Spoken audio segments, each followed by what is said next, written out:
Hello, ఏం sir Anil గారు? నా పేరు జాన్ కోయ్ అండి. రాంగ్ నెంబర్ చేశారు మీరు. కొయ్య గారు ఎవరైతే ఎవరైనా పర్లేదా మీకు? ఎవరైతే సార్ మనం మాట్లాడుకోవడానికి ఫ్రెండ్స్ కదా.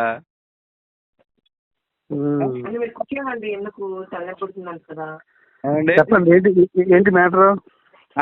నేను రెండు అంశాల మీద మాట్లాడదామని. ఒకటేమో మొన్న ఈ డిఎన్ఏ టెస్ట్ లో అది మన యేసువారి మీద ఒక వస్త్రం కప్పారు కదా. అవును. ఆ డిఎన్ఏ టెస్ట్ లో 40% ఇండియన్ డిఎన్ఏ ఉందని చెప్పి రిపోర్ట్ వచ్చింది.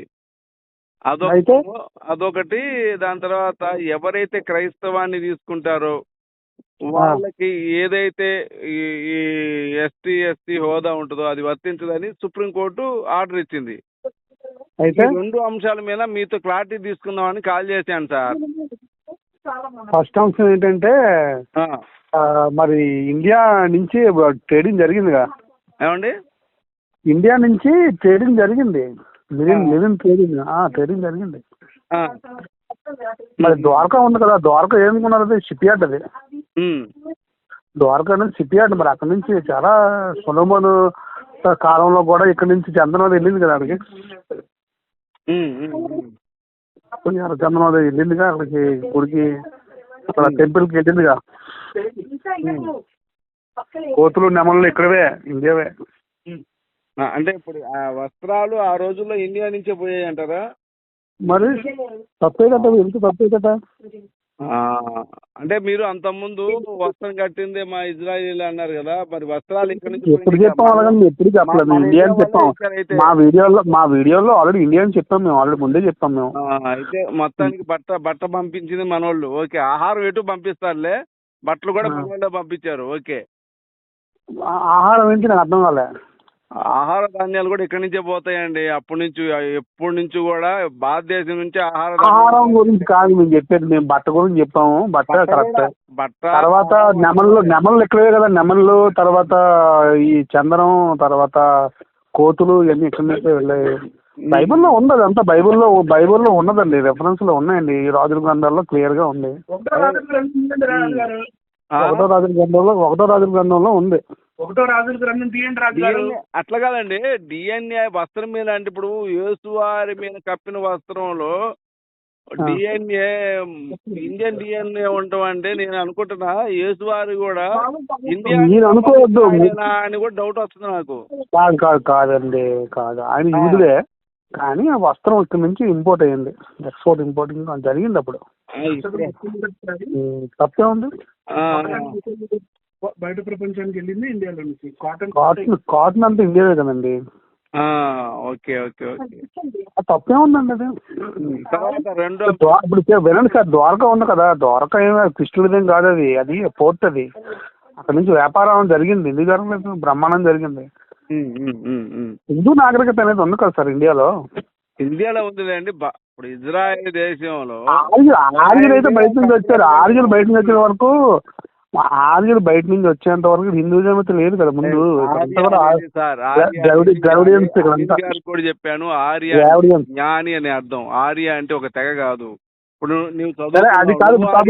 సెకండ్ క్వశ్చన్ ఎవడైతే చదువుకోకుండా అజ్ఞానంగా ఉంటాడో సార్, కాదంతా కాదు కానీ కాదు. సెకండ్ క్వశ్చన్ ఏంటి? ఇంకొక అంశం చెప్తా. తీసుకుంటారో వాళ్ళకి ఎస్టీ చట్టం వర్తించదు. అలాగే అది కాదు. మిమ్మల్ని అడుగుతాను రాజు గారు నేను ఒకటి అడుగుతాను, చెప్పండి. నిజంగా అది న్యాయం ఉందంటారా? దాంట్లోనే ఆ తీర్పులో న్యాయం ఉందంటారా, లేదంటే న్యాయమేనది?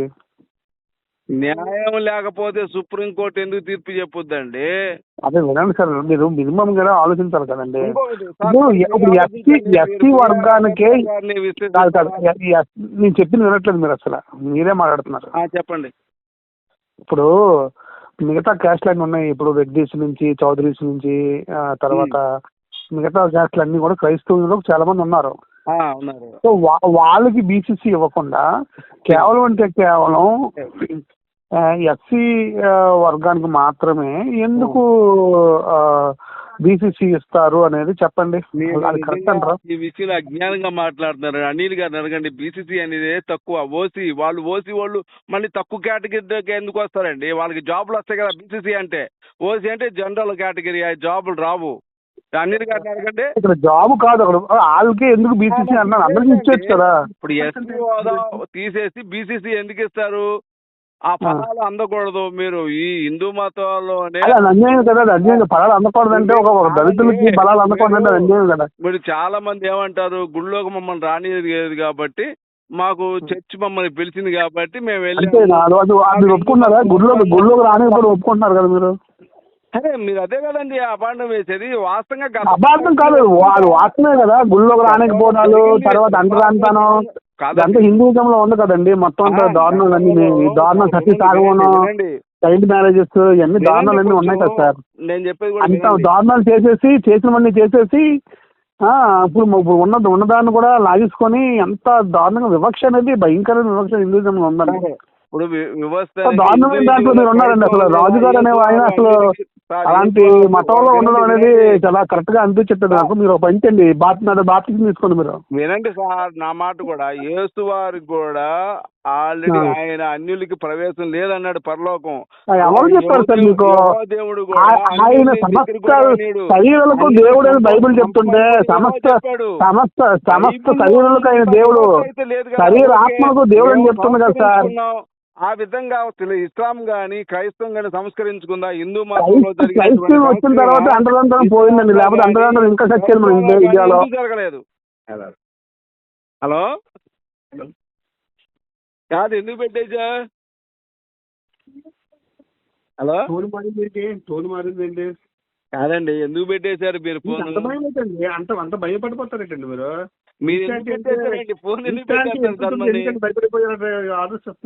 భయపడాలి కాదండి. ఇప్పుడు క్రైస్తవంలో ఉన్నటువంటి యేసు వారు ఏం చెప్పాడు అన్యులకి? మీరు మాట్లాడి నేను మాట్లాడతాను, నేను మాట్లాడండి మీరు మాట్లాడండి, అట్లా టైం ఇచ్చుకుందాం.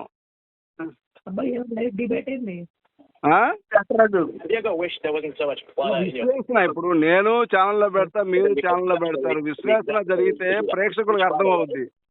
నేను మాట్లాడేప్పుడు మీరు మాట్లాడకూడదు, మీరు మాట్లాడి నేను మాట్లాడకూడదు. అట్లా దానికోసం. హలో,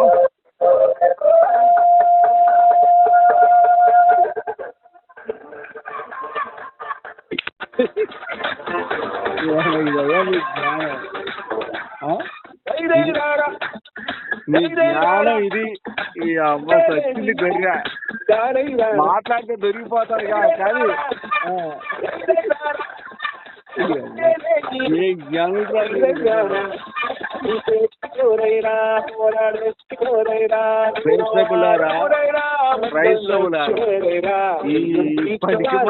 చూడండి ఏ విధంగా చేస్తున్నారు. సమాధానం చెప్పే దమ్ము ధైర్యం లేక ఈ విధంగా వాడొకడు అజయ్ బాబు గారు ఒకడు, అభిరాజ్ లక్ష్మి గారు ఒకడు, వీళ్ళిద్దరు కూడా ఈ విధంగా తయారయ్యారు.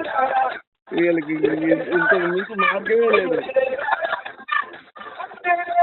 అదే అమ్మ నాతో మాట్లాడే దమ్ము ధైర్యం లేనప్పుడు మీకు ఎందుగా డిబేట్లు? ఒక మేధావుల్లాగా దెంగలేక మన వాళ్ళే పడుకోపోండి, అక్కేసుకొని పడుకోపోవడం. ఎందుకురా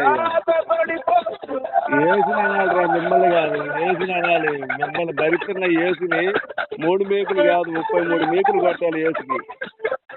ఇలాంటి పనికి మాలను బదిలిస్తున్నారు కాబట్టి సొంతం లేదా వ్యవహారం లేదా.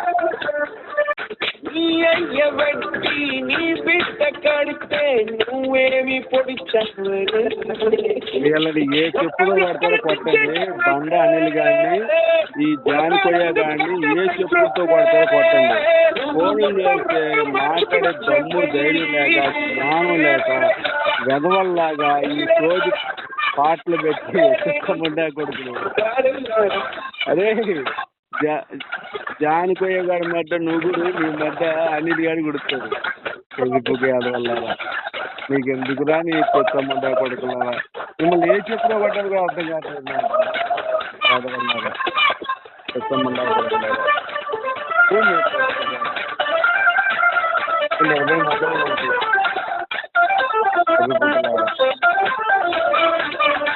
ప్రేక్షకులారా,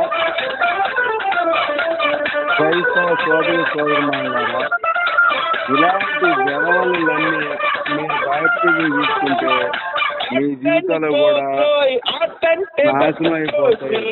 ప్రశ్నిస్తే ఈ మండలు మాట్లాడడానికి ఈ మండల దగ్గర సబ్జెక్ట్ లేదు కాబట్టి ఈ మండలు పారిపోతున్నారు. జాయిన్ పోయాడే ముంద పందేసిందని ముంద ఈ ముందలకి సబ్జెక్ట్ లేక ఈ పనికిమాలిన పాటలు పెట్టి పాట మంచిదే, రామచరణ్ గారి పాట. ఈ పనికిమాలిన చూసారా, మాట్లాడే దమ్ము లేక పాటలు పెట్టి పారిపోతున్నారు వెధవలీళ్ళు.